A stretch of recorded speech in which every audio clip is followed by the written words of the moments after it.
looks like I've got good connection. Well, let me see if I can get there.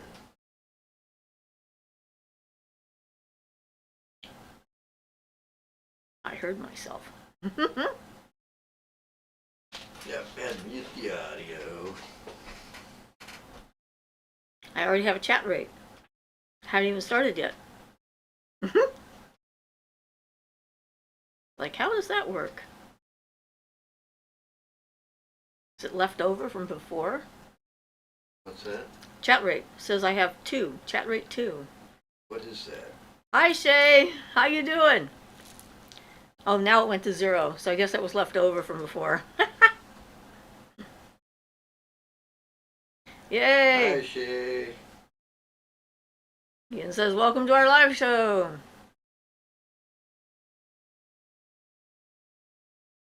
I take it you're at work. Oops, I'm gonna sneeze. Here I go. Woo! Oh, that was fun. I did take an antihistamine. I'm here. I'm here, so good to see and hear you. And Sheila says, hello from West Virginia. Hi, Sheila. And Frankie says, hey guys, and happy dark moon. Yes, that is today. Ian says, please participate regarding magical and mystical subjects. Our favorite kind. Well, I just want to make sure people know they're encouraged in case we got new people who've never been on before. Shay says, yes, taking my lunch at a slightly different time. Yeah, usually you don't show up till partway through the show, so. Mary Wick says, hey all. Hi, Mary. So yeah. Cool. I love it. Everybody's coming in, noticing, participating. I brought along some rocks today, just because. Every so often something wants to come out here with me, so I bring them along. Don't know if it has anything to do with the new moon or not, but I had like some animal violence behind my head this morning that got me out of bed. There's no evidence of any actual injury. However, it sounds like mostly posturing, but there was a lot of growling involved. Shay says, Ian, notice the coyote was here at the start of Siofra's newest video. Love it. Yeah, we were just talking about that because someone asked me what the coyote was because they thought maybe they had missed it.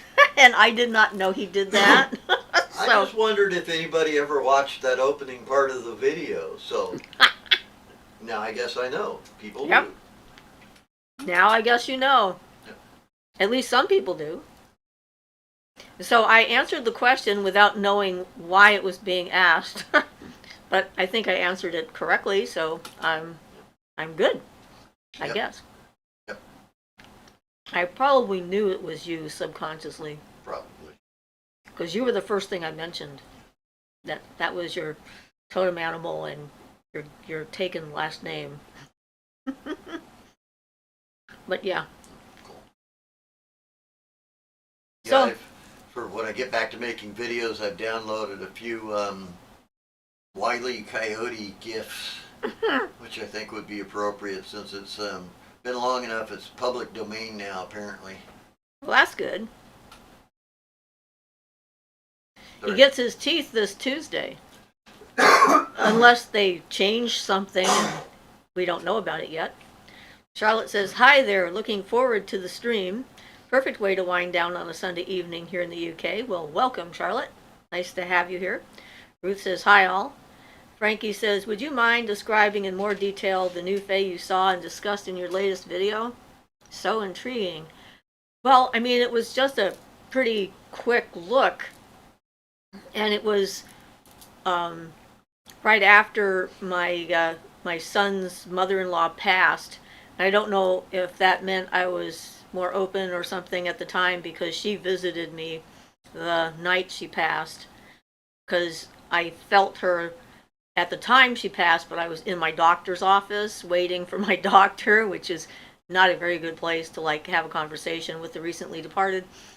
And it was the next night, so it was Tuesday night that I was getting ready to go to sleep, and all of a sudden there was this very vivid head and face, and I think it was male, but it had that kind of energy to it, but I'd call it an it because I don't know.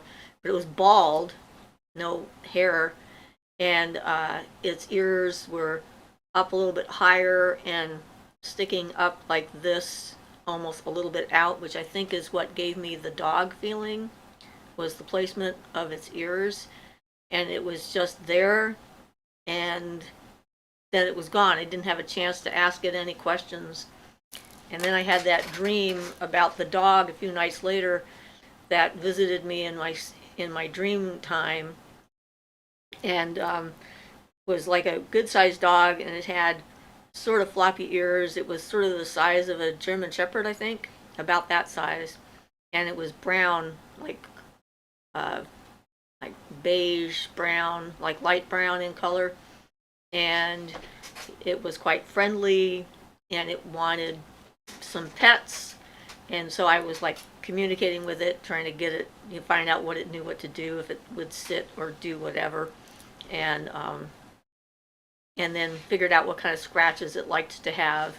It wanted it behind its ears, if it wanted hard scratches or soft scratches, and so we just sort of interacted for a while, and it, in my mind, connected to the experience I had the few days prior. But I don't know, I'm guessing. And haven't seen anything since, not on that level.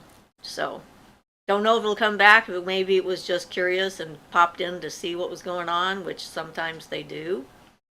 And they just go like, "Oh, look, what's that?" And then I go, "Oh, look, what's that?"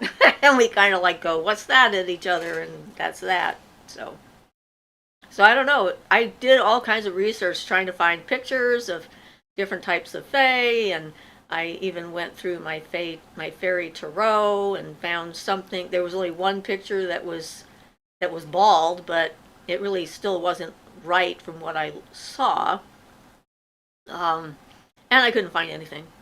So I don't know what kind of a spirit it was exactly. It's an assumption I'm making that it's a type of fae. So yeah, waiting to see if there's more information or if it's just one of those things that I encounter and never see again and have no idea what it was. Because there are many things like that in the universe that happened to me. Yeah, I've had a bunch of one-off things too that never happened again. Yep. So Balloonhead says, "Hi, happy Sunday, y'all." Hi, Balloonhead. Yeah, so it's just what it is. That's just my life, the way it goes. And different occasions, I see different things. I don't remember seeing anything quite like this when we were at the cabin, when I was seeing all those different kinds of fae, and the housing and stuff, the palaces, or I don't know what to call them. Castle looks like your eye burst.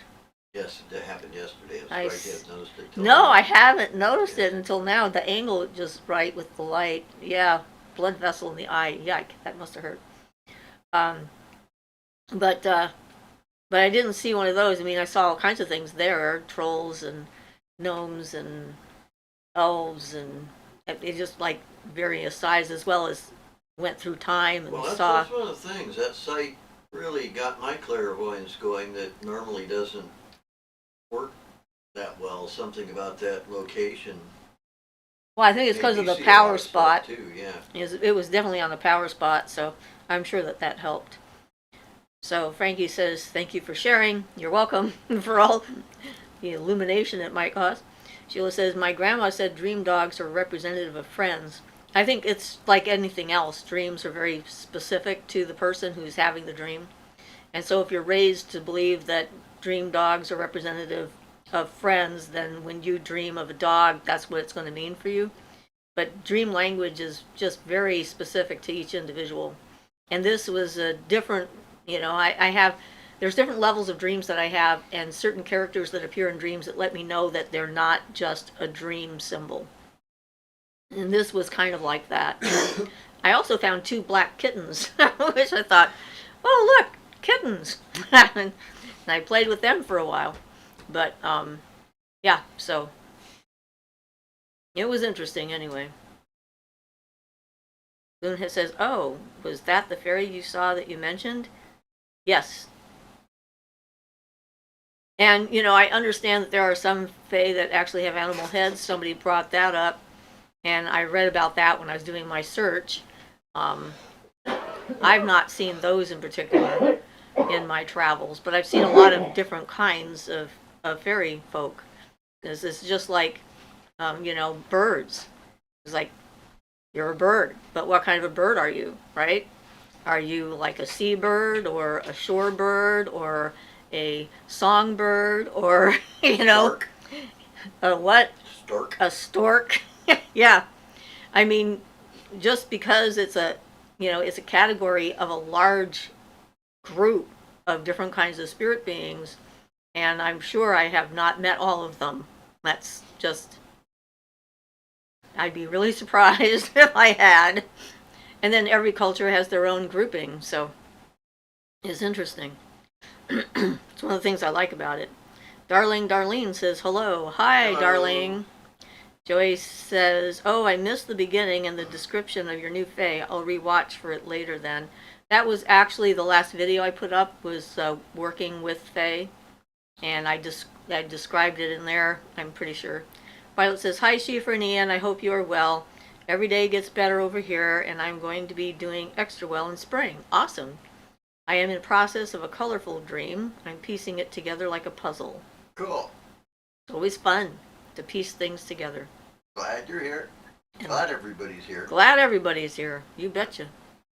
Yeah, so today I decided to bring out a couple of stones. I was talking to somebody who needed to be able to do a cleansing without anybody being able to tell that she was doing a cleansing in a school environment where she teaches. So Violet says, "I have to leave early because I need to get ready for the 3 p.m. Zoom class." Yes, and have a good class. And I was just thinking out loud when I was typing the response, and came up with this notion that I think would work really well for anybody who has that issue, where you need to do a cleansing of a space. And I decided that using stones in your pocket would be the perfect solution, because then no one can see what's in your pocket. So, like putting an obsidian in one pocket and a selenite in the other, and then focusing your intent when you're walking around the room to cleanse the negative energy first, and then changing direction and focus on bringing in the positive energy. So I thought it was like a good out of the box kind of idea that I hadn't really done before or paid attention to. Hey, the old necessity is the mother of invention thing, but it definitely is a good inspirer sometimes. Ah. So Joy says, "No, you just said you have never seen one before, but you didn't actually describe what you saw." Oh, okay. Well, I described it on my Facebook page. Yeah, I did describe it on my Facebook page, and I just described it now, so yes, you can find out what it was. Mohican says, "Hello from Greece." Hi, Mohican. Welcome, another person from Greece. That's awesome. I know it's very late there, so thank you for joining our live stream. We appreciate it. Shay says, "Lunch is done. Much love, blessed be." Bye, Shay. Bye, Talk Shay. to you tomorrow. Have a good rest of your day. Yep, we're all so busy. We have lives. I'm trying to keep this. I got a cough that I'm trying to keep suppressed. It just doesn't want to stay suppressed. I have a lozenge if you want one. Yes, thank you. Angela, Mohican says, "You are welcome, my dearest." Thank you.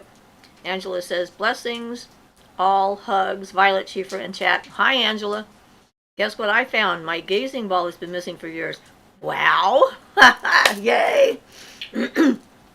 It's always good to find something that's been missing. I was just thinking about that this morning, thinking about the fae and some of the people we've worked with. There was one person that worked with us for a while that found a pentagram that she had been missing for 10 years, I think.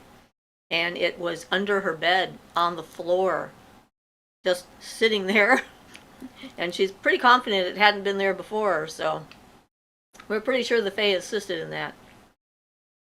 Angela says, I found it in one of my potted shrines this morning as I rearranged things. Any tips for how to use a clear gazing sphere? Well, I hold it in my hand and look at it and usually close my eyes after I tune into it because I see things better with my eyes closed. But you gotta get your mind in kind of an abstracted state where I usually see like a mist, like a gray or a violet-ish mist kind of bubbling, and I'm starting to get into that kind of a state when I'm trying to scry. Jacqueline says, hi, Siofra and Ian. Hi, Jacqueline. Hello. And thank you so much for that beautiful coyote. I received the gift of a beautiful little gold coyote right from New Mexico, so I really identify that with that since I don't really have any other coyote stuff so much other than the stuff I made myself. Right, you have the tail that you put on your staff. Beautiful little coyote from New Mexico, Taos. I don't remember. Anyways, it's very pretty. I'd show y'all, but it's too small. It's too small to really show up on our camera. Jacqueline says, love the Faye video. So happy, glad to hear it. Balloonhead said, that's so sweet. And Jacqueline says, so glad you liked it. Yes. And he definitely likes it. I really like it. Yeah, he really likes it. So that was just very thoughtful and appreciated. Thank you very much. Unexpected. But I was good. I kept it a secret. I'm okay with good secrets. Bad secrets, not so much. But good secrets, that was a good secret. So it was surprise.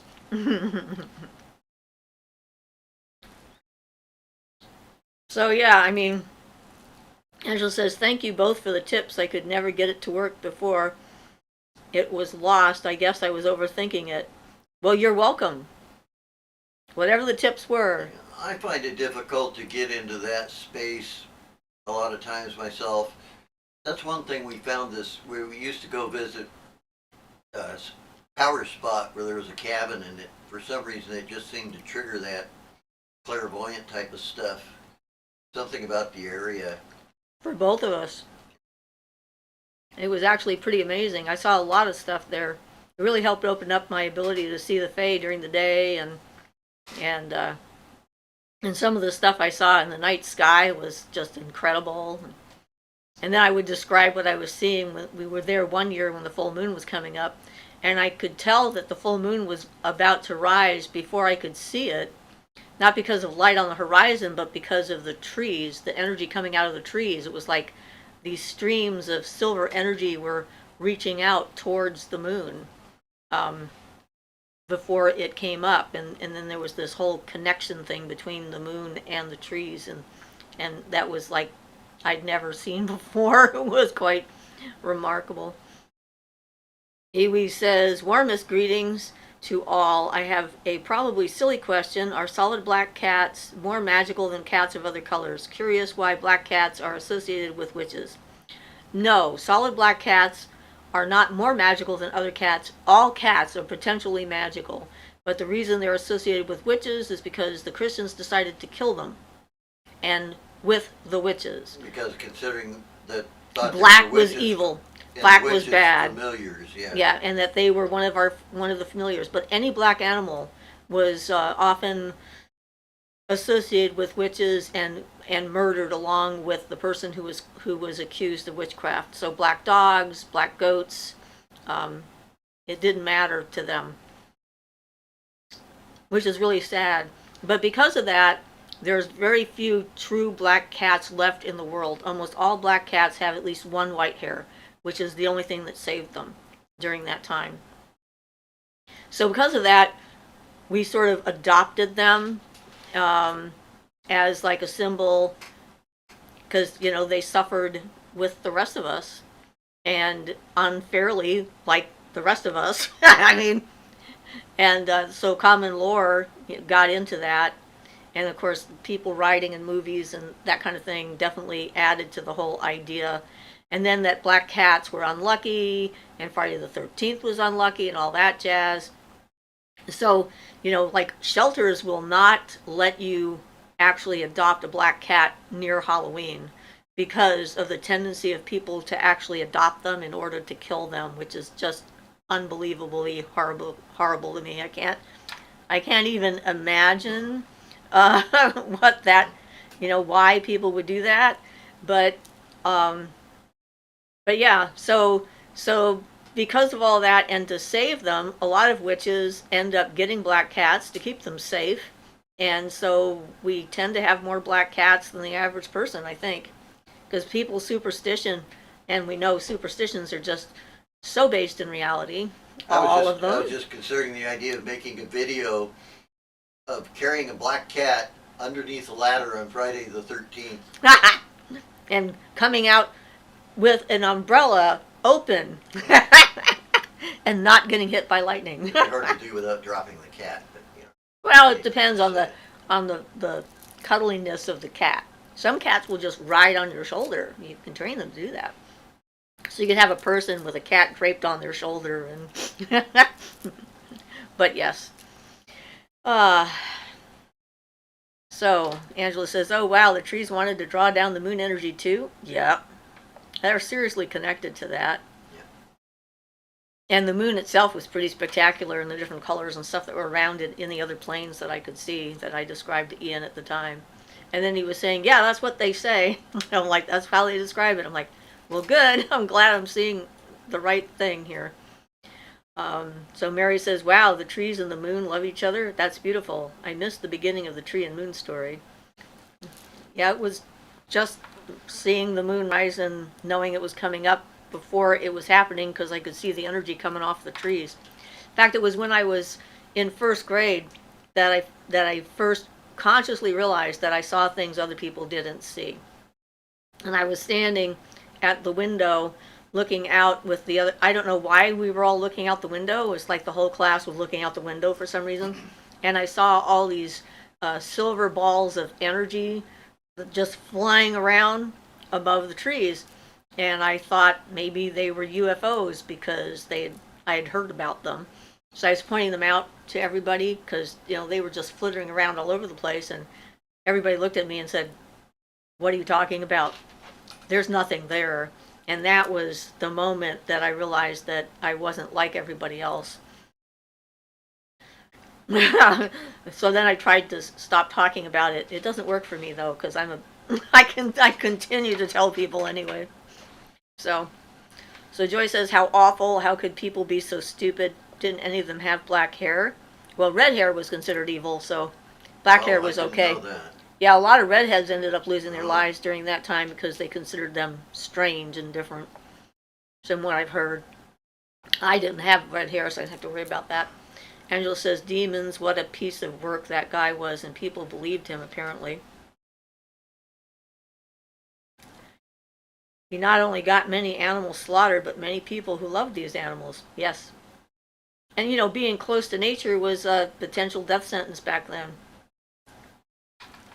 Violet says, "After I chatted with you, I kept seeing the blue lights in a lot of things, mostly filming. It has been very special. Thank you. Whatever you did, it has helped me. Mune Key is really helping too." Good. Well, I'm glad to hear that. I'm glad that what I did assisted you. Iwi says, "Ooh, very interesting. Also sad. I know they are less likely to be adopted at shelters because of fear. Thank you both for your answers." Yeah. The other way people project this kind of stuff on just helpless and animals is just like beyond stupid. I cannot understand that. Mary says, "Hello, I missed you. I am able to connect now at home because I got new cell service, so I should be able to tune in more. Yay! Thank you, and welcome back, Mary." Soul says, "Hi, Siofra. Am I late?" Not by too much. It's only been 20 some odd minutes since we started. Mary says, "I have 3 black cats and am planning on fostering more black kittens in spring from a place that only takes in black cats and has adoption events at a local witch store. I will check them for white hairs." Well, that's awesome. Thank you.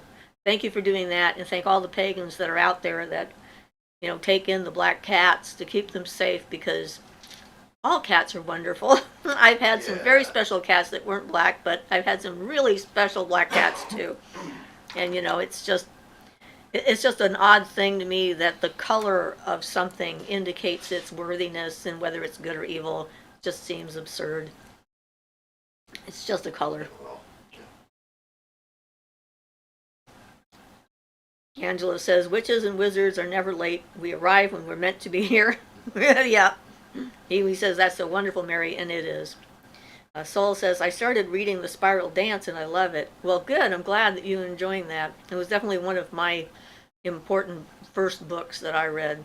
One of the early ones. Especially when things started to actually come out in the open. I'd read a bunch before that, but that was the first one that really hit home and made it clear to me that I was a witch. Even though I'd been calling myself that since I can't remember, I started calling myself a witch when I was pretty young. But then I knew I wasn't alone, that there were other witches out there, so yay. I think that connection to nature is so important. And that is one of the reasons why this movement is actually exploding out, because people are noticing that they need to feel connected to something other than just each other or a TV screen or a computer or whatever, because although those things can be fantastic and I love them myself, they don't like pull you out of yourself and connect you beyond into a universe of other life forms and consciousness and stuff like that, and help give you that sense of belonging, being a part of something. People are pretty isolated a lot, and I think nature helps us to become less isolated. So Angela says, I remember telling my grandmother when she said, what do you want to be when you grow up? I said, I want to be a witch. They're free and strong and have more fun than a princess. Yeah, awesome good. answer. I like that. I had this book I read my kids when they were young. It was called The Practical Princess and Other Liberating Fairy Tales. And the princess in there was quite practical.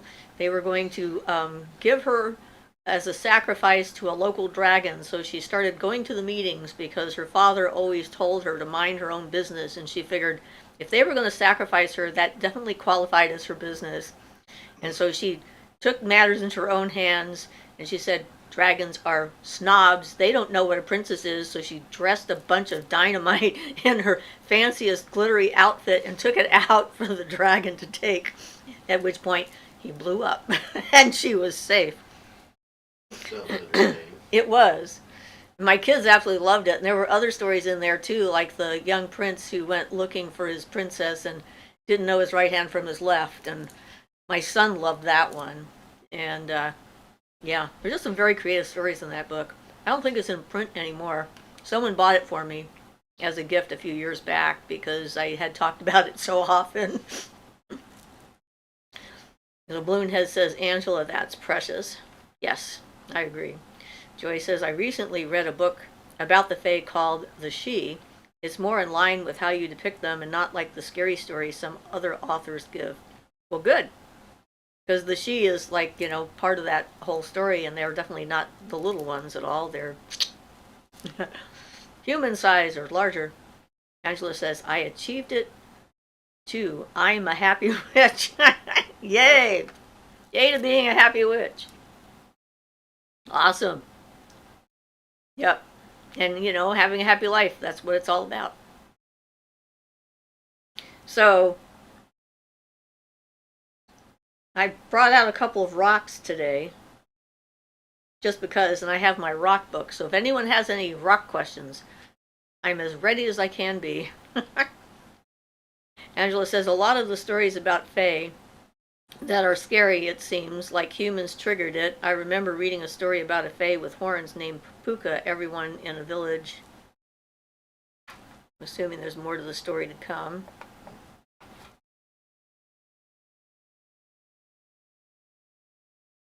They like the horned Faes are often very easily associated with the devil and stuff like that. So that's been a pretty common theme throughout the world, I think, when the missionaries got in there.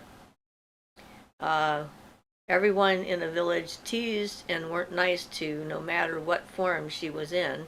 She would get teased and bothered when someone tried to step on her as a snail. She turned into a giant horse and stomped their crops. Sounds like they deserved it. Like, excuse me. Not nice to be mean. That well, that's not nice to be sort of that wouldn't be an oxymoron. What would you call that? I don't know. And wandered the village at night, preventing their sleep. Eventually, a young man coming back to the village with his family, he appeased her with food and a bridle of gold. Well, smart man. Smart young man. Be nice. A rock book. Nice. I would love to know more about Tiger's Eye. Yeah, I like the Eye of the emojis tiger. you found there, yeah. Yeah, so Tiger's Eye is one I have on my wrist right now, and I use Tiger's Eye a lot. One of my main stones that I use is a piece of green Tiger's Eye. Tiger's Eye has been historically used to help repel the evil eye. It's one of those kinds of things. So it helps to like repel negative energy away from you, or send someone else's negative energy back. So Yeah, it's really good for that, along with labradorite. yeah, there's a bunch of them. It also enhances your psychic ability and your third eye, according to the book, and stimulates the rise of Kundalini, which I've been having that weird sound lately. I keep forgetting to tell you about. It's happening almost every night now when I go to bed. It sounds like there's some truck that's parked right under my window. It's making this loud buzzing sound. And we think that might be Kundalini related. It's good grounding and helps the two hemispheres of the brain work together. It can help heal issues of self-worth, and it also helps addicts to make changes, according to what I wrote down. And the different colors have different properties. I don't have any blue Tiger Eye right now, but that one is calming and relieves stress. So you have to look into the color as well. The red I have is stimulating. It helps to gain energy. It overcomes lethargy. Speeds up a slow metabolism, which is something I need a lot of with my age. They don't have the green Tiger Eye listed in this that I wrote down. So, yeah. So Tiger's Eye is just a good overall stone, and it's just interesting that it comes in so many colors. I like them a lot. So Balloonhead says, this is random, but I love the way you tell stories. Can you talk about a favorite memory of yours from your time as a belly dancer? Okay. Well, see, I wasn't a belly dancer yet when this happened. I hadn't learned belly dancing yet, so I guess that's not a belly dance story. I've had a couple experiences. Well, I guess my favorite one probably as a belly dancer is when I got to dance for a woman who was extremely pregnant, which is the most traditional time to perform a belly dance is for a pregnant woman. And according to her, the infant in her belly was moving with my music and my moves and so forth. And she gave birth within a week after I did the performance, so it was really close to her birthing. And so that was pretty cool. And I've had a lot of really nice performances where I've really tapped into the energy of the people that were there, and they were appropriate, not weird. Sometimes I would get that. But I did sort of inspirational dancing for a long time before I learned belly dancing, sort of based on my memories from another life, where I moved I moved auras around. I could take energy from other people's auras and blend colors together and make pictures in that life. And so my dancing was always inspired by that. So I'd have times in even in a club where I would suddenly go into the state where I was doing that kind of stuff. I was weaving together the crowd and the band and so forth, and there would be a synergy kind of thing that would take place, and things would start to transform. It's sort of hard to explain, but the favorite one of that kind of performance happened during the Northern Lights at a women's festival, and I had done a performance already earlier in the evening, and the woman who had organized the event hadn't been able to watch it. So they asked me to do it again so that she could see it, because she had done all that work and everything. So I went back out, and there was a fire pit, and there was, I don't know, about 50 women or so that were there. And I started doing my movements based on how I was feeling, the energy, the colors, and so forth. And then later was told that every time my arm went like that, the northern lights went like that with me. Apparently the northern lights came out without me realizing it, and I was dancing with the northern lights. And I wish I'd been able to see it as an observer, but it was pretty cool being a participant. And so that was pretty special. And I had women coming up crying, telling me about it, what they'd witnessed, and how amazing that was. So that was probably a pretty special dance memory, even if I hadn't yet learned belly dancing. It was not long before I took lessons, so I think it qualifies. It's one of my favorite memories for sure. So Angela says, in a sincere apology, all I could think was, what did they think was going to happen? So Sheila says, what stones are your white bracelet? Well, it looks white on video. Yeah, this is actually not white. This is a green, a pale green. And I think that this is cryoprase, is what this is, or apophyll. I think it's a cryoprase bracelet. Pretty sure that's what that is. And yeah, so I do have a jade one as well, but this isn't one of those. Oh no, it's Amazonite. Thank you. Sorry, I've been told it's not. It's Amazonite. So that's what that is. So Ewu says, it's such a beautiful stone. Thank you for all your helpful information. Soul says, I'd love to know about aquamarine. Oh, I love aquamarine. It's one of my favorite stones. And, in some of the books that are out there, the books sort of attribute aquamarine to air. I'm not sure why. Maybe they think because it's a light blue color or something like that. That's got to be it. But aquamarine is, 2 words for water.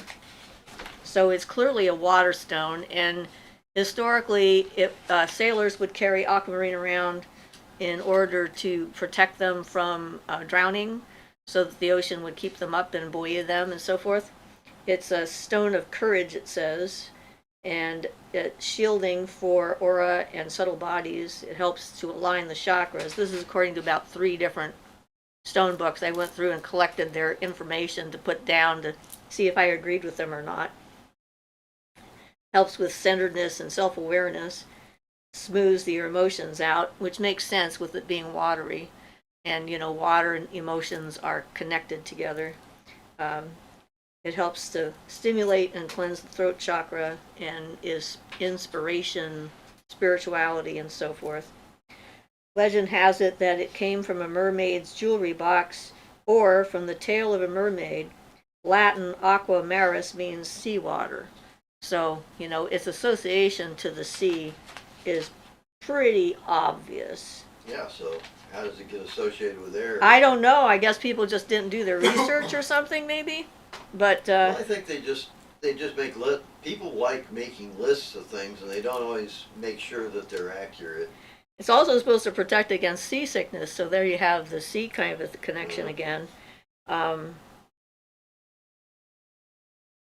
I use it. I'm now using 5 stones in my ritual bath. So, but the aquamarine is one of them. It says you can also put it on a swollen gland or worn around the neck. It helps to reduce swelling. So I'm not sure how that works. Symbolizes peace, encourages a gentle nature and personality in the wearer. And I've always had an association with the Undines because they're the ones who taught me how to swim. And so it was like a natural affinity kind of thing.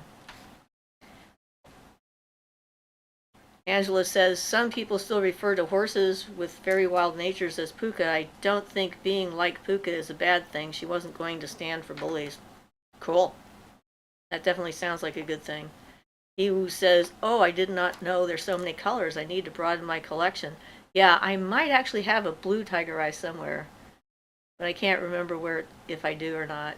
But red and green and gold tiger eye, I have for sure. Balloonhead says, "Whoa, that's so cool." Soul says, "Wow, that's awesome." Mary says, "Thank you, Balloon, for the belly dancer question. I love stories, especially Siofra's." You're welcome. I like having some of my experiences, and I like being able to share them with people because they were pretty cool when I was having them.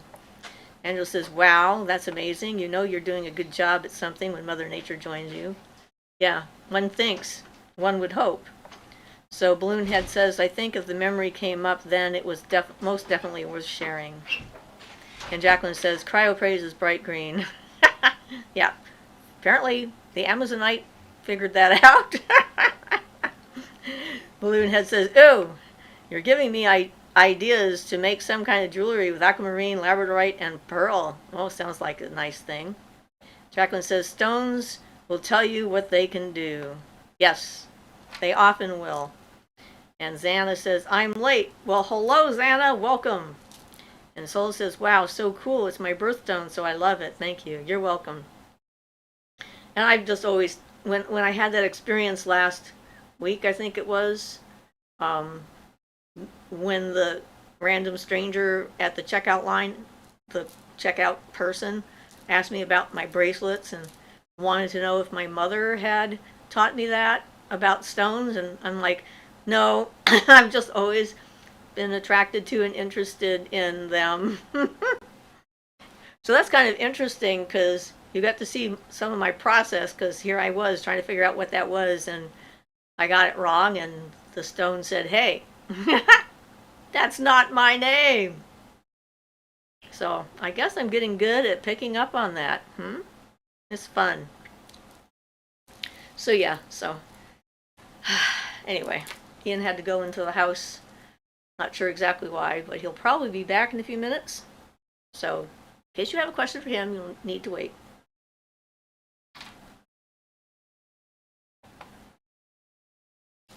I thought it was kind of interesting when I got that comment on my memes about boundaries from someone who was like stepping all over my boundaries in the process. That was fascinating to me. And Ian is back. Balloonhead says, "So it's mine too. My name, Amari, is in the word too, so I like it even more." Aquamarine. Amari. Yes. Yeah, my birthstone is garnet, and I definitely like garnets. I've been drawn over the years to buying the raw natural garnet. That's the natural faceted garnets, the way they grow. So I have red garnets and green garnets, which is kind of interesting because I didn't know that they came in all different colors too. It is a fascination sort of thing with that. Angela says, "My birthstone is ruby. My great grandmother's is garnet. I love both. They look pretty together." Yeah, I like the dark richness of the garnet and the bright energy of the ruby. Like the reds are so different from each other. And actually, there is a place in Oregon, I think, where you can find natural garnets. Yeah. There is a river here that's known to have them. Well, I know we collected a bunch of thunder eggs in Limcast one day. Right, but we didn't go to the Garnet River.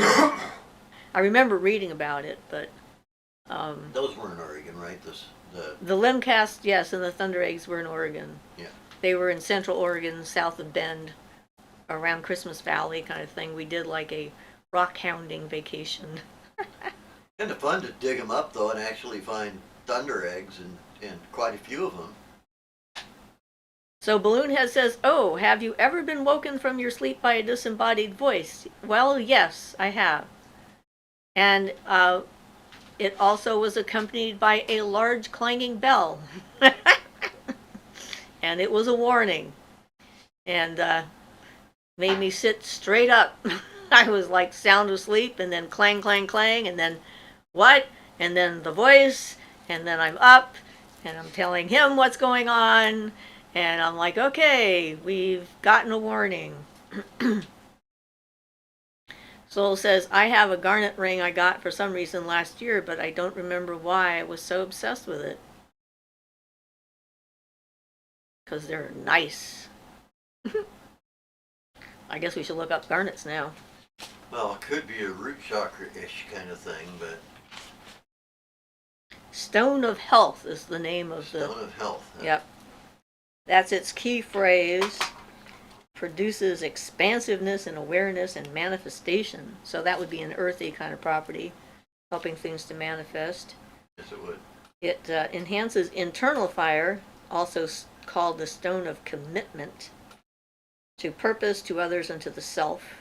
Devotion, warmth, and understanding. Balances and stimulates kundalini, something that we all need, and balances the energy field. Magical properties. Garnet symbolizes constructiveness. Mystics believe it brightens dark souls and brings hope to people. Interesting. Direct contact with the skin is important. Then they have the green one, which has slightly different properties to it, and then the hessonite. So depending on what the color of the garnet is, it's going to have, it has the main properties plus added properties. Soul says, I have two, but mine was more like a scream. Oh, that would be startling and annoying, but... Yeah, I haven't actually been woken up by a disembodied voice, but I've had dreams that were so clear that I was convinced there was somebody talking outside my window that woke me up. And of course, there never was because it was in the dream, but it was very realistic, just like I heard it. But then I looked out the window and nobody was there. Well, Balloonhead says that being woken from the sleep by a disembodied voice, that happened to me a few days ago. I didn't know why, though. I walked around the house and it tried to stop me from going to sleep a few more times. Well, I guess there was a reason for you to be awake, and when that happens, it's a good idea to pay attention. You may not figure out exactly why, but there was probably a reason. That's the thing, is sometimes you never do figure out like the core of what happened and why it happened, but it's not necessary in order to save you from who knows what. Maybe getting up and walking around and turning on a light dissuaded somebody who was getting ready to break in. Anything is possible. There's some times where, I turn the wrong way when I'm going somewhere, or I forget which way I'm going and I end up going a different way, and I usually think that's probably an impulse to keep me out of an area that something could happen if I'm there. It might happen even if I'm not there, but I'm okay with that. So I try not to take that kind of stuff personally. I don't get frustrated when I drive, generally speaking. I take them as signs. Angela says, I heard disembodied voices yell no and stop in variants of the word when I was contemplating doing something very permanent due to depression. I don't have those ideas these days, but I'm glad they stopped me. Awesome. And there are specific beings out there, some of them are listed in Barton's book, that are commissioned, or whatever you'd want to call it. Their job is to stop or try to prevent suicides and things like that. But of course the person has to listen to them. Yeah, obviously. So I'm happy that you listened. Balloonhead says, wow, Angela. Yeah, I mean, you can be in pretty dire places sometimes, emotionally. And it's a dangerous time. I've had a few of those myself, where I just wasn't sure why I was here. I'm glad I stuck around so I could meet you guys and meet Ian and have a good life. And none of that has happened for years, I might add. Yeah. Yes, it's been a long time since I've had that. Up in the Kispioks, I had that. And prior to that, I had it when my daughter was little, being in an unhealthy relationship.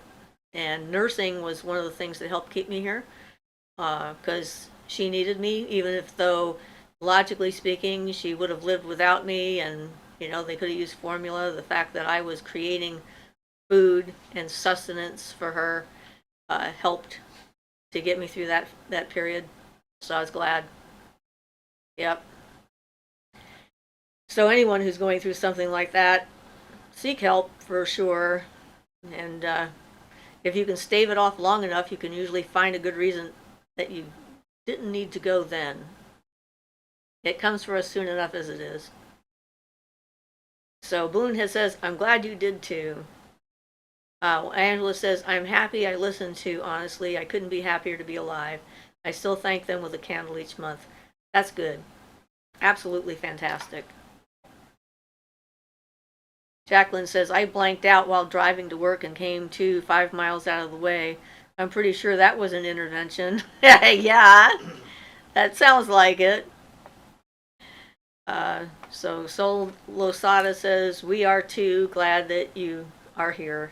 Angela says, thanks guys, I'm glad you all are here too. If you ever have those thoughts, don't do it. I'd miss you. Yeah. And according to a lot of the literature, it doesn't really help you get past whatever it is that's making you feel that way, because then you're sort of stuck in stasis until you would have died normally. And so it's not really an escape like we think it is. I had that experience with a recently a person who took their own life locally, and I ended up finding her body for the police, which was the only time I've worked with the police, and I'm pretty confident will be the only time I work with the police. But she definitely, she did not want to not be found, and it happened that what she did, she went into convulsions, and her body was buried underneath the leaves, and they couldn't find her. And I tuned into her, which was very intense, because usually I'm dealing with spirits that have like been around dead for a long time and don't have that intense energy. And when the police officer found her and said that he found her, it felt like somebody punched me in the stomach really hard, and then I felt so much better. So I'm glad I helped, but it's not something I want to do. And her family was grateful as well. Soul says, oh gosh, that sounds awful. And Angela says, oh my gosh, that's so sad. It was. But it certainly was different. And it's interesting when your abilities shift for the circumstances that you find yourself in, which is I think what happened there.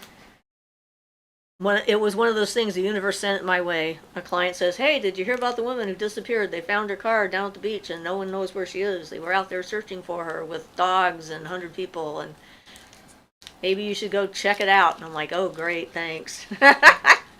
So then I went and checked it out, and it's like a lot of information, but I wasn't sure what it meant. I kept trying to create a narrative around the feelings that I had, which I discovered later was wrong. My narrative fit the feelings, but wasn't the correct narrative. And so then I had to tell the police. And he was actually open to it. He was pretty good. And then he tried to drag me into a whole pile of different investigations. And I was just like, no, please not. Let's not do that. He got to the point where if I said anything casually, he thought it was a prediction. So you got to watch out for that. But yeah, I was glad I found her, and I kept my name out of the paper because I didn't want the attention, because it's not what I wanted to do anyway. And he must have told the family who I was, because they actually sent me a thank you card. Get another lozenge. Get another. Yes, I have one more left. Thank you. You're welcome. We have a little over a half an hour, so hopefully it'll last.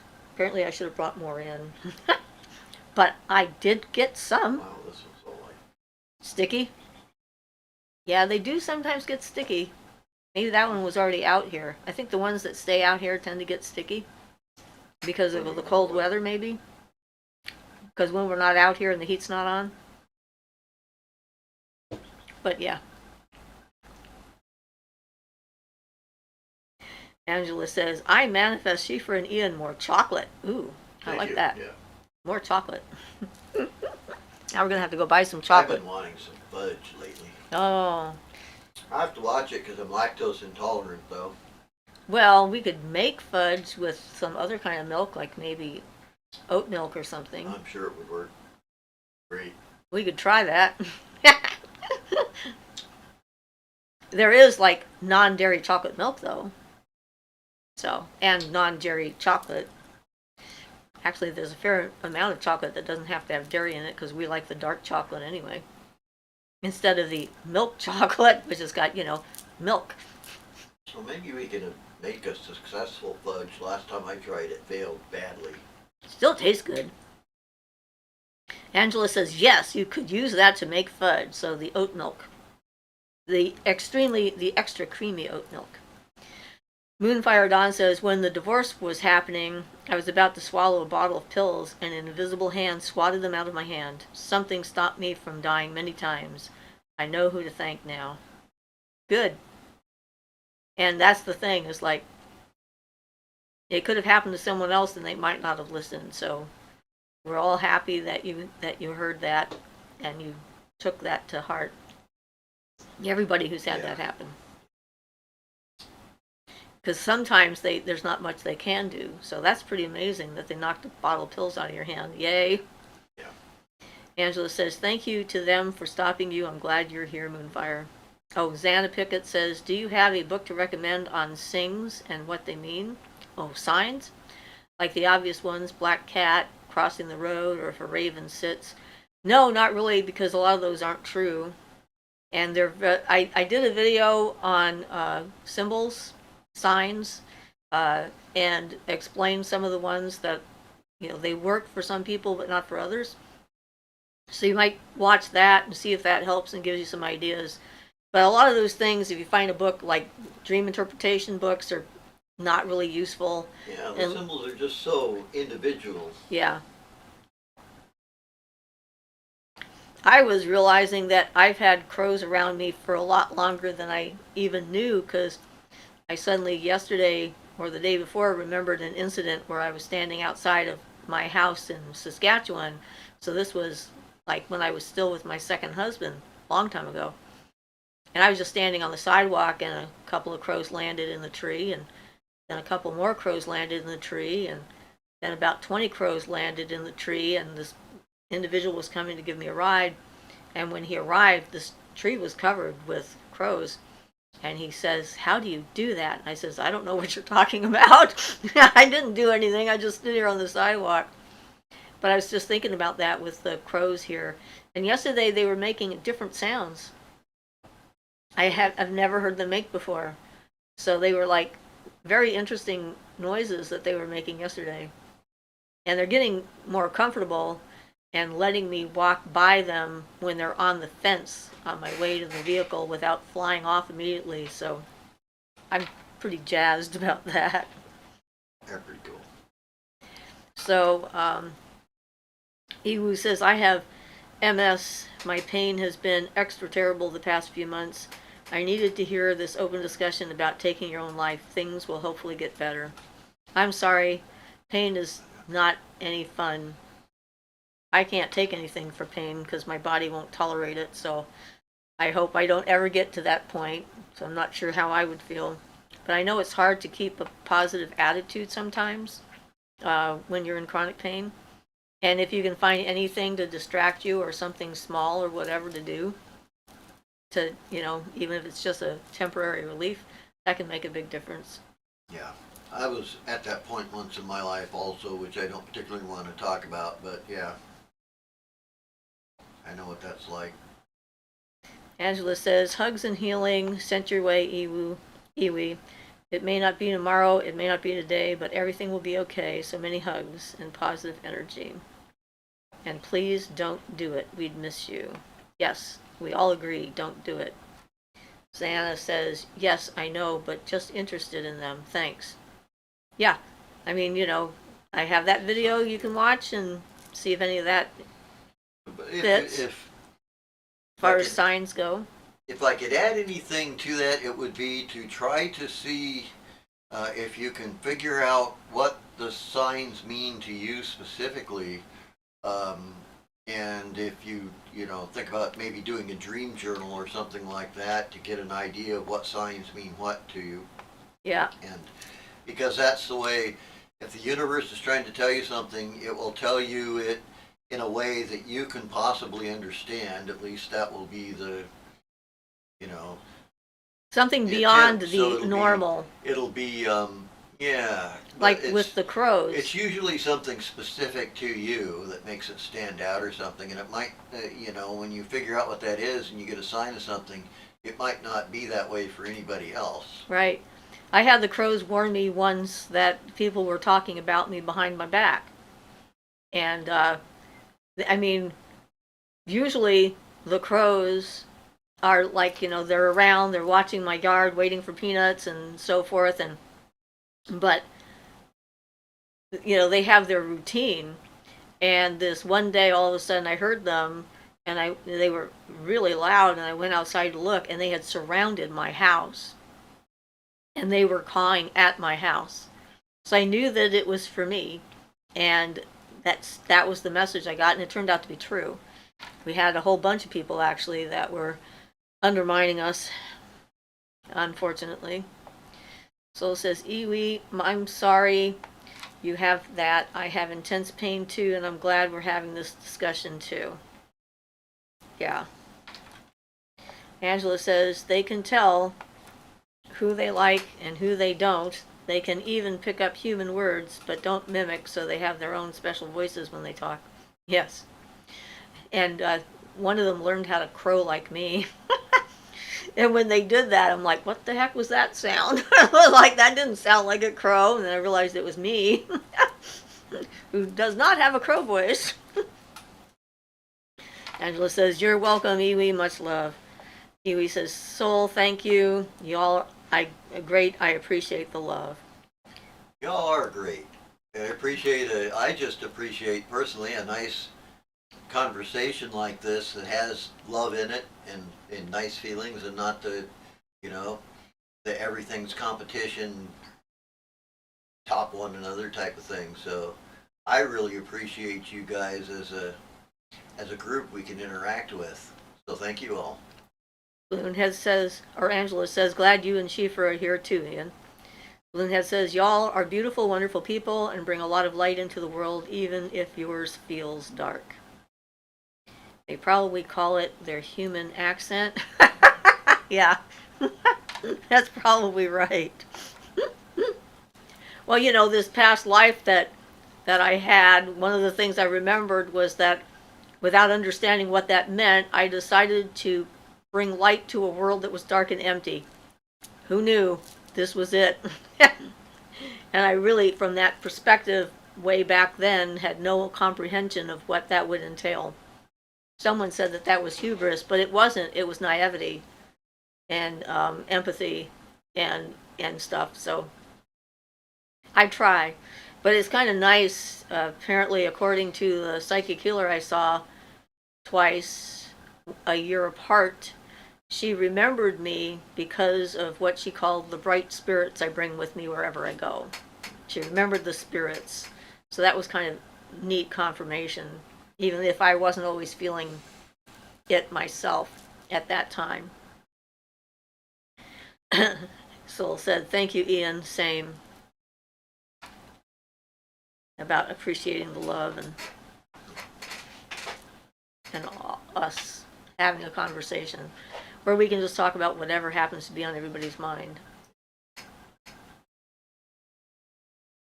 Yeah, I really find that the selenite helps me a lot if I'm feeling sort of dark. Also helps with inflammation, so I don't know if you want to give it a try and see if it helps with MS symptoms. Who knows? But I've used it when I've had inflammation and just sort of rub it on the area and rub it out, kind of thing. So it might be worth a shot. Is that an opal you've got over there? Yes. It's so shiny looking. Yes, I have my little opal here. You can see a nice reflection. Yeah, it's a nice little opal. This is attached to my Mercury wand. I bought this especially for that, so that I could carry the ability to communicate with me wherever I went in the stone. Yeah. And I apparently lost it for like 8 months. No. or so, because I just found it when I was cleaning up a couple weeks ago. And I'm like, oh, there you are. I thought I bought an opal, and there it is. And I realize I now need a sunstone for my solar wand to do the same thing. So I'm experimenting with that notion of attaching a smaller stone to the energy of a larger magical object like a wand and letting it absorb the energy, so that it's probably not all that good of an idea for me to wander around town with a wand in my hand.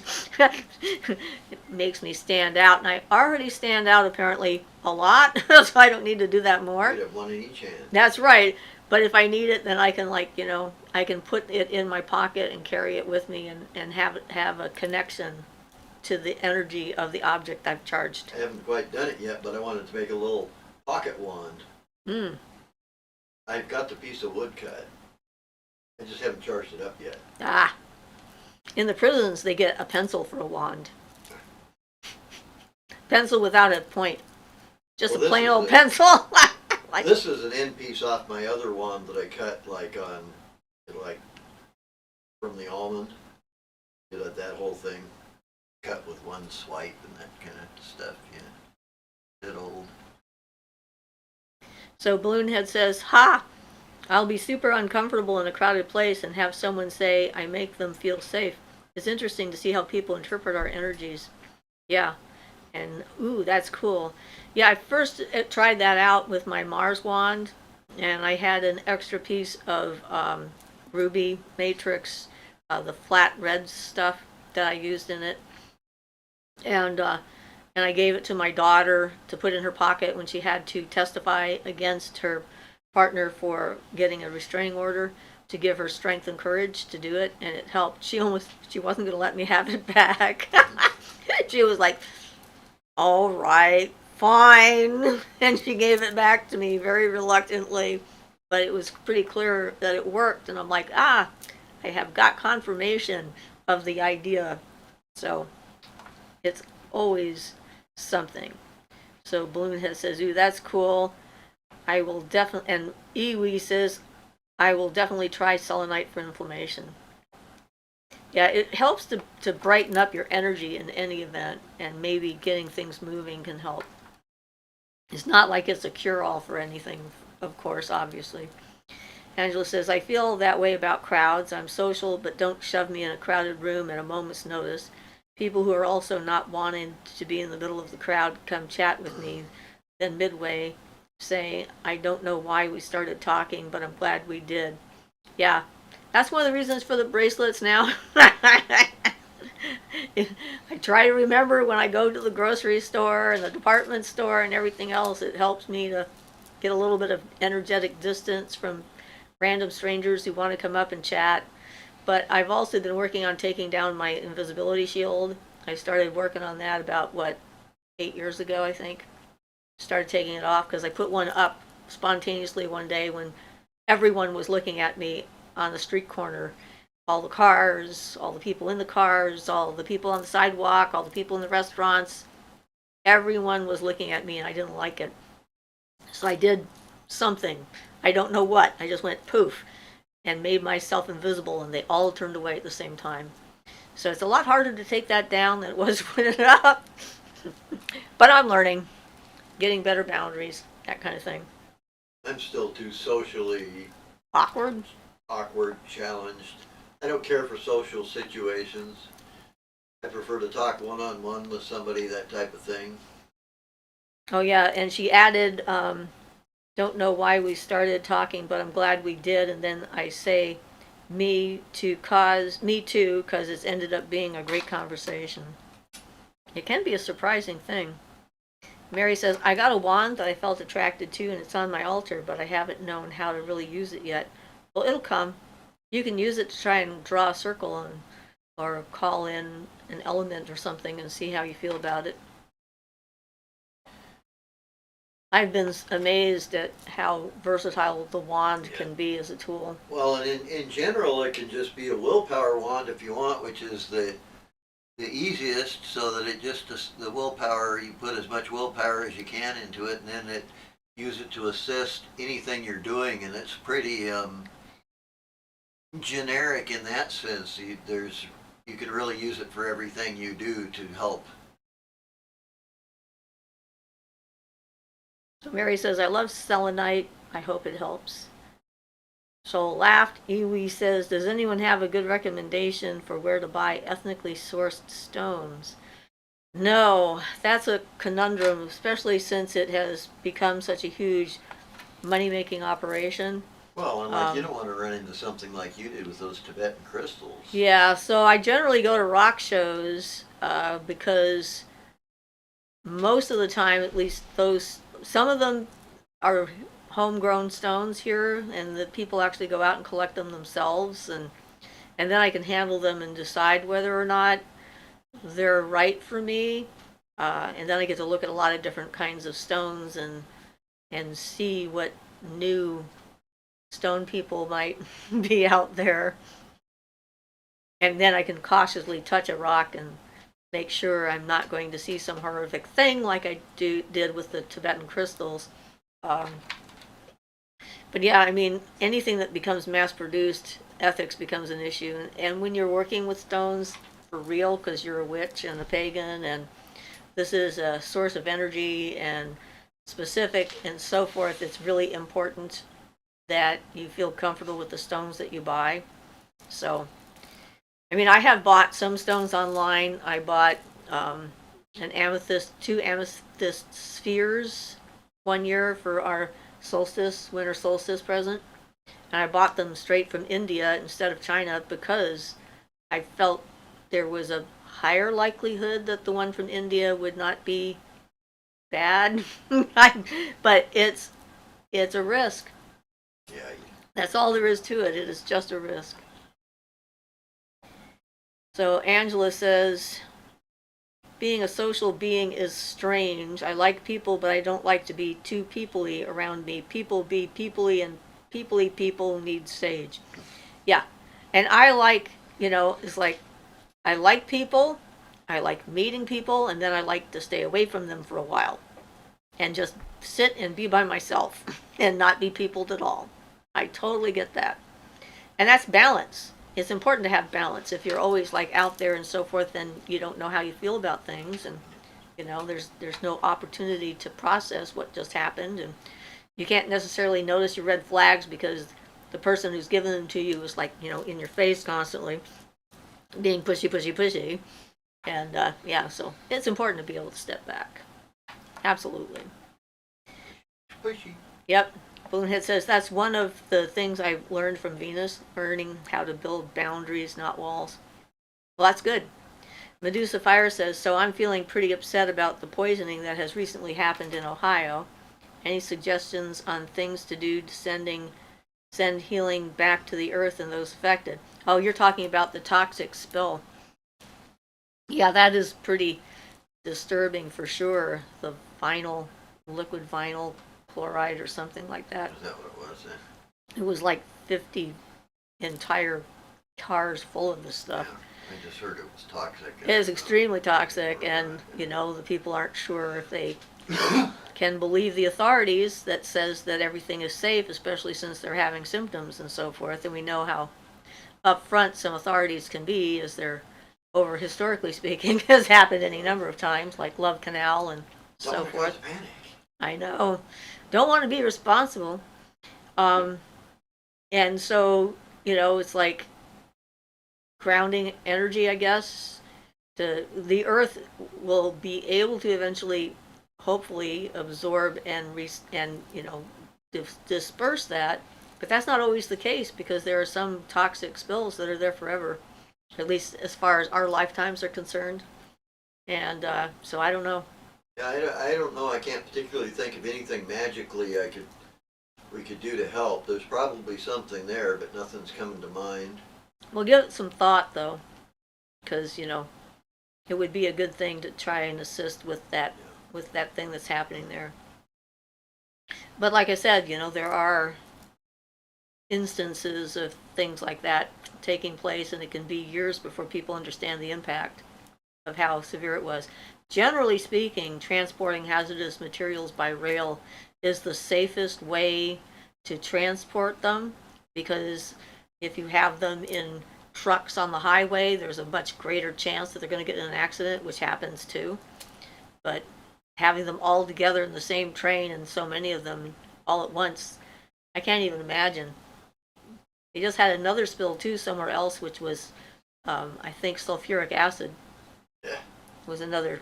Well, that'd be in that case, I think it was the vehicle, the tanker truck was carrying it and got hit by a train because they were in the wrong place.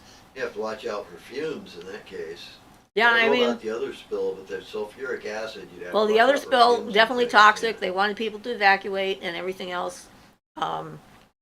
It was too toxic for the firemen to actually try and put it out. They let it burn itself out. So like gobs and gobs of plumes of black toxic smoke rising up, and who knows where it all ended up, and a bunch of fish and everything died. So clearly it impacted the environment negatively and poisoned and killed a bunch of things.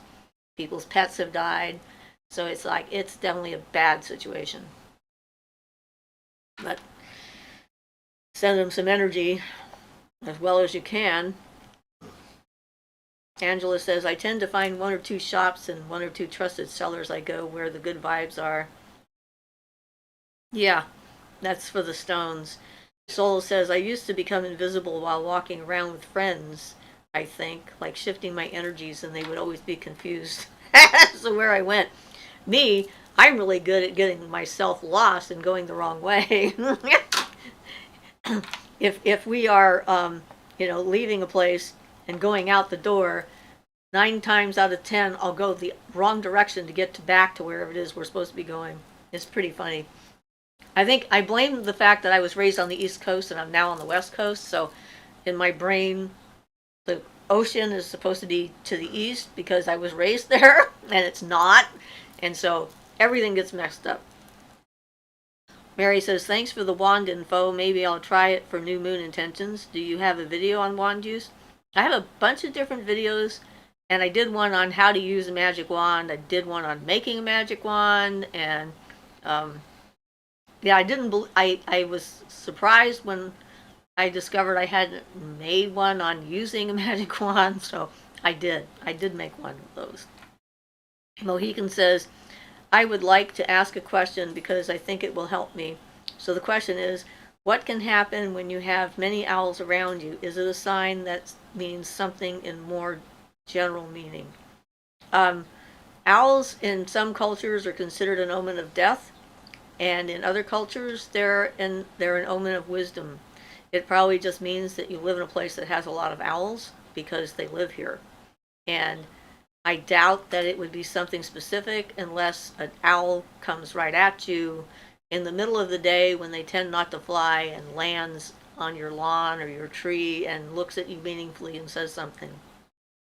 That's what I would think. Yeah, wisdom is a good traditional attribution, like you said. Native Americans tend to think of them as death omens. But I mean, they're silent. I certainly don't. Yeah, I don't either. The thing about owls is you can't hear them coming.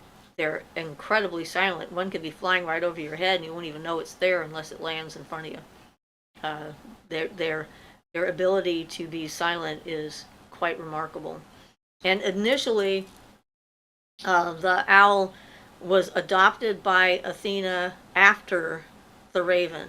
The raven was the first bird that both Apollo and Athena had as their totems. And at that point, the raven was white, not black. And it was because the ravens were too gossipy and told Apollo's secret liaisons and whatevers that he wasn't supposed to be doing, and other people found out he was doing things he wasn't supposed to be doing, that he got mad at the raven and hit it with a lightning bolt or a strong thing of sunlight or whatever and singed it. And then from then on, all ravens were black. And that's when Athena adopted the owl, because the owl was more circumspect and not prone to chatting up people. So it knew how to keep its mouth shut and keep a secret. So that's how that happened in Greek mythology, anyway. Although the white raven turning black is in a lot of mythologies, which I thought was interesting. And Norse mythology has another version of that.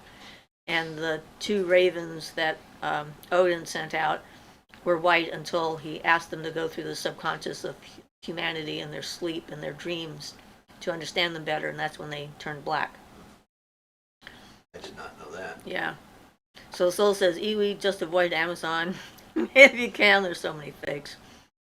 Angela says, there are many entities associated with owls, such as Athena being the most famous example. Owls I always found very protective, like a night watch. I've been praying with Gaia and lighting healing candles for the people in the land, trying to help. Yeah, it's not going to hurt. You know, it's better than it. One thing about being a witch or a pagan or whatever is that we have some actions that we can take from our own home that can help us to feel that at least we're paying attention and we're trying to help. So, Joy says, I live near train tracks, and when my daughter was young, I'd always have to have 2 go bags in case something bad happened and we had to get out. Smart. Medusa says, I appreciate your thoughts on the Ohio situation. You're welcome. Angela says, your nemesis, your name is awesome. Medusa Fire, by the way. Mary says, that's horrible about the spills. I didn't know because I don't watch the news. You are all my news source. I will send the earth as much healing as I can. I'm kind of that way myself. I'm the one who is, I try to stay informed but not overwhelmed, which is a balance. Angela says, I heard Crow used to be rainbow colored until a winter came that refused to end, and Crow flew up to get fire from heaven on a long stick. He flew all over, melting the ice and snow. It stained its feathers. That's one I haven't heard. Yeah, me either. I'm sure there's plenty of them out there. Mohican says, and I took my information, my sign, if I can say thank you very much. I have even now out of my window 1, I have them all around me all the time. He who says, I will definitely stay away from buying stones on Amazon. Angela says, permanently black, the divines were very pleased with Crow's bravery, so they polished his feathers until they were shiny so he'd still have his rainbow in the sun. Cool. Story. I like that. Mohican says, one was getting in my room once in the past. I mean, they must really like you. Maybe it's your spirit animal or your totem. I mean, that's one of the other things that can happen, is that if you have a lot of encounters with an animal from the wild, more so than an average person, it can be an indication they're trying to let you know that it's your totem, or at least you're a power animal for you, and that they're a spirit. They'll help you when they can. So you can probably depend upon that relationship. That's why I was thinking about the crows, having known them earlier and stuff, and having encounters with them. Of course, I've always liked being out in nature and encountering animals and things. I wish we could be out in nature more myself, but the weather here on the coast is pretty rainy a lot of the times. Apparently, there is a Pacific octopus that comes into Yaquina Head this time of year into the tidal pools, and someone got a video of it flowing around through the tidal pools, which I thought was pretty cool. Mohican says, maybe, yes, but I have others. I think this one, I haven't accepted it yet, I think. I guess he took that after I said it. Okay. Sorry, it's already out there. Medusa Fire says that Angela, thanks for the name shout out, and thank you for those lighting candles for the earth healing. And Angela says, no problem. Hugs, Medusa. Yeah, it's like the world is a complicated place. And you know, my approach is if there's something in front of me that I can do something about, and I feel confident that that I can add some positivity to the situation or transformation, change or whatever to it, then I will. That's how my relationship with the universe works. I just see what crosses my path. And you guys bring me stuff, so that's awesome. Path crossing. Angela says, we are complicated people in a complicated world. The world needs to step back and hug it out and eat snacks. Maybe it would be less grumpy. Oh my goodness. Chelsea says, no problem. Hugs, Medusa. Yeah, it would be nice if people were less grumpy. They seem to focus a lot on the wrong things. Read a cool article about the aging brain the other day. Apparently I am at my peak right now. They said the 60 to 80-year-old brain is the most efficient, effective brain out there. Unless, of course, you have dementia, which is a whole different issue. It's a health problem. And when I saw my doctor, I made her tell me what my test results were for my heart exam because they just said everything looked good. And I wanted to find out exactly what did that mean, because they can mean anywhere from you're borderline to you're fantastic. Apparently I'm fantastic, according to the tests. She said my heart is younger than my chronological age by at least 20 years. And so I was like, yay, I like that. So sometimes it's important to make sure that they tell you the details because, just saying you're fine doesn't give me anything to hang my hat on, It's like, I want to know exactly how fine am I. And I guess my treadmill test, she said, these results pretty much indicate you have as close to a 0% chance of having a heart attack as anyone I know. And I'm like, yay! So I'm glad we did the test to find out, since, bodies change and you don't always know what the things that are changing mean and, what they are. So Soul says, wow, that's great. Yes, it is very great. And Balloonhead says, they're super vague sometimes. Yeah, that's why I wanted to nail her down. Guess if there's any last minute questions or anything, we got just a few minutes left. Angela says, I used to volunteer on a dementia unit. The patients that rarely talked would chat with me or pat me on the head, even if they weren't sure of my name. They'd say, oh, it's that sweet little girl, even though I was a teen at the time. Yeah. And it is. It's just, one of those things. But I liked the brain one, too, because I think my brain works pretty good at this point. Apparently, the two hemispheres of the brain work more efficiently the older you get. Oh, and really? Yeah. They work together more efficiently? Yes, they work together more efficiently, and you're more likely to be a better problem solver because you ignore the things that are obviously not going to work instead of considering them and then throwing them out. You automatically discount them and go to the things that will work. Obviously, this isn't true for everyone, but, I'm going to take it. Well, that's what they found out studying chess masters, too. It's the same kind of thing where the real chess masters don't go through all the combinations and things. They automatically discard the ones that don't work well. And yeah. So Mary says, yay, so glad you're healthy. Mind and body and spirit, of course. Yes. Me too. And Angela says, your brain achieves brain peace over time. Yep. And so, yes, this is awesome. So we've got like 3 minutes left.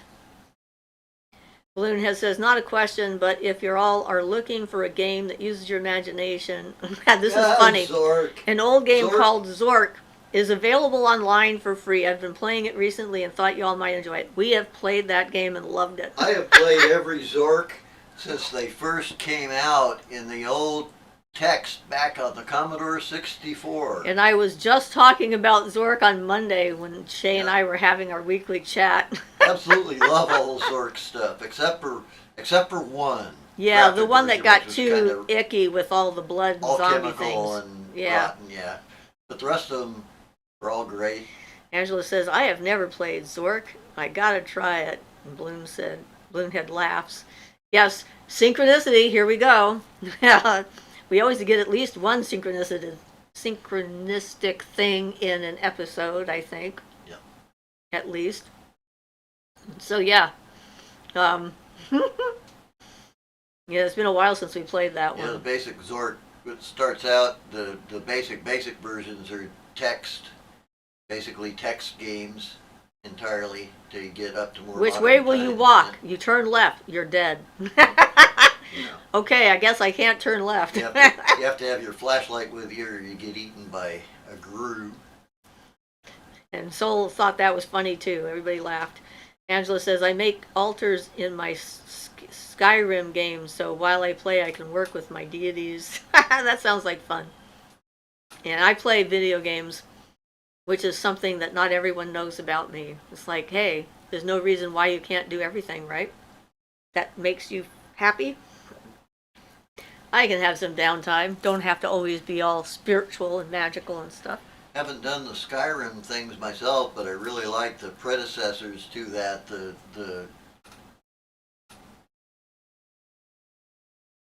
Morrowind? No. Morrowind, yeah. Yeah. Morrowind and the subsequent ones, yeah. Angela says, you guys should try Age of Mythology. Bloomhead says, wow, that's cool, Angela. Okay, well, I don't know. Maybe we will. Look it up and see. Yeah. I think we need to put a different operating system on my computer because it's not working with Path of Exile, which is one that I play. Well, we're going to. I was going to suggest that this afternoon. Angela says, it's very fun city building of various ancient cultures. Bloomhead says, Burrowend? Morrowind. Type it out. Yes, this is true. Is it 2 W's? Probably just the one. I think it's just the one. I play Path of Exile mostly at this point, but I've played Diablo. We played Morrowind. We used to play online with each other from different rooms in the house. Yeah. And that was sort of fun. That was one morning we couldn't sleep, so we were playing, and some weird person tried our front door, and Ian was sitting right next to the door, and he jumped up and opened the door, and there's this guy all dressed in black, and he starts pretending to be drunk, and then he was at the wrong house, and then later I'm like, yeah, he was looking to see if our door was unlocked so he could rob us. So yeah, you never know what's going to happen at 2 or 3 o'clock in the morning. Somebody trying your door that early in the morning, I should have just called the cops, but instead I just reacted, Well, I'm sure it surprised the living daylights out of him when all of a sudden the door opened and there you are. Hey, what are you doing at my door? Who the hell are you? It wasn't somebody out there with a gun or something, Yes. since I didn't look. Thank goodness. Yeah, but yeah, we play different games at various times. But our time is up, and although talking about video games is always fun, maybe we can talk about that on another episode. But in the meantime, Buzz Roda when you open the door. Is that a spell? All right, but guys, again, thank you for being and joining us on our Sunday afternoon and having conversations and stuff. And we really value and appreciate all you guys. So if you have, now that Ian's going to get teeth back, he will be doing videos again. So if you want to send me an email or post something in the comments about what you would like him to cover and give him some ideas, that would be awesome.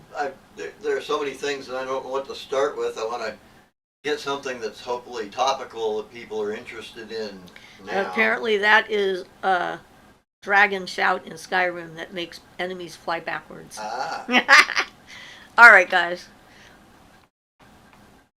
Everybody stay safe. Love ya.